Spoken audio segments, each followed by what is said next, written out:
Último bloque de salud. Hoy continuando con reproducción asistida, realmente es un programa atrapante porque estamos aprendiendo un montón de cosas que de repente las hemos escuchado, pero que no sabemos realmente de qué se trata. ¿Qué pasa con la donación de gametos? Bueno, la donación de gametos puede ser la donación de óvulos o la donación de esperma, ¿verdad? Es una técnica que se utiliza en Uruguay desde hace muchos años. Existe en Uruguay en este momento un único banco de esperma funcionando. La donación es anónima. Si bien al día de hoy no tenemos un marco jurídico que de alguna manera lo regule, en realidad nosotros, la mayoría de los centros que funcionan en el país, en realidad se basan en las leyes de los países limítrofes o europeos, en los cuales lo que se sugiere habitualmente es utilizar donantes anónimos, ¿verdad? Se le hace una serie de estudios a estos donantes, tienen que cumplir con una serie de requisitos, que son desde la edad, que sean jóvenes, que tengan fertilidad probada. Se le hace también, por supuesto, una serie de estudios para descartar enfermedades infecciosas o enfermedades potencialmente hereditarias. Y en ese caso, entonces, es que pueden calificar como donantes.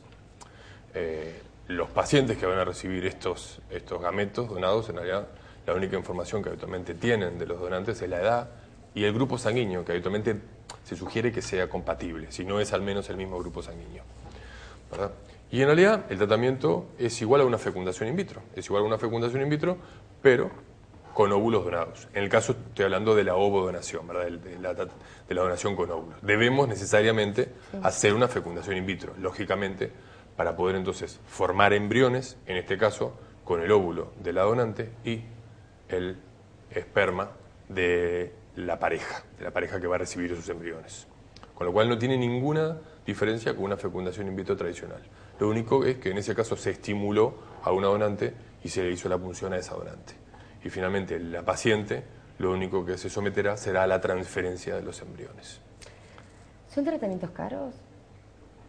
Son tratamientos que han venido bajando sus costos, por suerte, en los últimos años, pero aún al día de hoy siguen siendo tratamientos que tienen un costo que no es menor.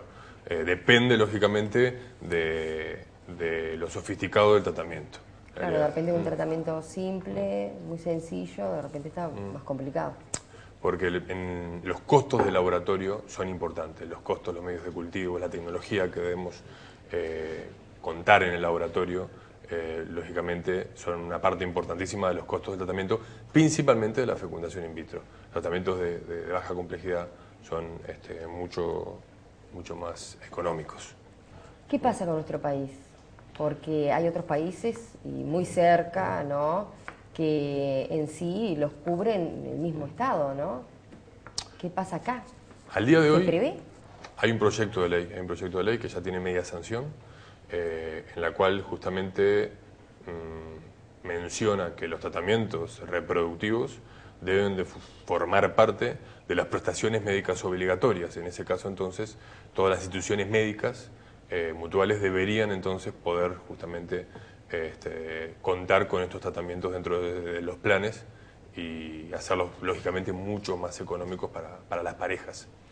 Esperemos que próximamente se termine de votar en Senado esta ley y que próximamente entonces las parejas puedan contar con estos tratamientos sin tener que hacerlo de forma privada, ¿no? María José, ¿no hay ninguna ayuda que se brinde? Es decir, ¿todo tiene que ser particular o hay algo que se puede hacer? Hay parte del diagnóstico que se puede hacer, o sea, los espermogramas los cubre, la asistencial cubre los espermogramas, por ejemplo. La asistencial cubre los estudios hormonales, pero lógicamente no, los tratamientos no los cubre ninguna mutualista. Pero bueno, por lo menos ya eso es un costo que no tiene que asumir ya el paciente en el diagnóstico. Y a su vez también que se puede hacer también todo acá, ¿no? Se hace todo acá, claro. O sea, va a su ginecólogo le manda el perfil hormonal, su ginecólogo le manda el espermograma y bueno, luego cuando hay que hacer el diagnóstico ya es privado, cuando hay que hacer la estrategia reproductiva también. Cuánta carga emotiva, ¿no? Mucha, Sí. sin duda, porque las parejas que vienen a la consulta ya llevan mucho tiempo, muchas veces esperando, muchas veces muchos años, en las cuales ya han pasado por todo un proceso de la negación al principio del problema, luego desde escuchar a los vecinos que te dicen date vacaciones, que vas a volver embarazada, y luego cuando finalmente Era todo llegan psicológico. hay una carga, sí, hay una carga importante y muchas expectativas, y lamentablemente tenemos que ser sinceros, o sea, son tratamientos que no garantizan el éxito, ¿verdad? Ayuda. No, ayudan. Dan más esperanza, ¿no? Claro. Sin duda. O sea, es lo que hay que hacer. La ciencia ha llegado hasta un 50% de tasa de embarazo, en algunos en 20, en otros. Es lo que te da más chances de embarazarte, ¿no? Pero vale la pena, ¿no? Creo que vale la pena iniciar un camino Sí. Por porque supuesto. la Por recompensa supuesto. es Sí, la muy recompensa enorme. es mucha.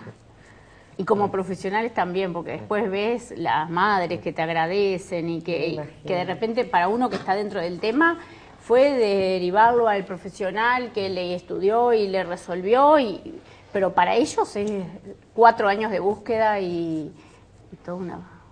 Y recalcar, Y el obviamente, venga. que ahora lo podemos hacer acá. Y ahora se puede hacer en Maldonado. por Acá suerte. en Maldonado, sin En Maldonado tener se puede hacer sin tener que trasladarse ni para el diagnóstico ni para el tratamiento a ningún lado. Sí, sin dudas eso es una gran ventaja, sobre todo para... Cuando tratamientos que van acompañados del estrés, no es lo mismo estar en tu casa e ir a la consulta y obviamente volver que no. que viajar y... Digo, sí, esto. Muchísimas gracias, doctores, por haber estado junto a nosotros, por haber compartido, bueno, su experiencia, de qué se trata esta especialidad y bueno, y haber estado con nosotros acá El en este gusto. programa. Muchas La verdad gracias a que ustedes. sí, nos había pedido muchas Sí. veces que tratáramos este tema y bueno, sin dudas Que hay hoy mucho- estamos hay cumpliendo. 15% de la población en edad reproductiva necesita de una consulta, puede llegar a alta complejidad, baja complejidad, pero Siempre es alto el hay algo. porcentaje. Muchísimas Gracias a gracias ustedes por la nuevamente. invitación, es un placer. Nosotros nos vamos, pero nos reencontramos dentro de 7 días para seguir informándonos, concientizándonos, sensibilizándonos sobre el fascinante mundo de la salud. Hasta la semana que viene.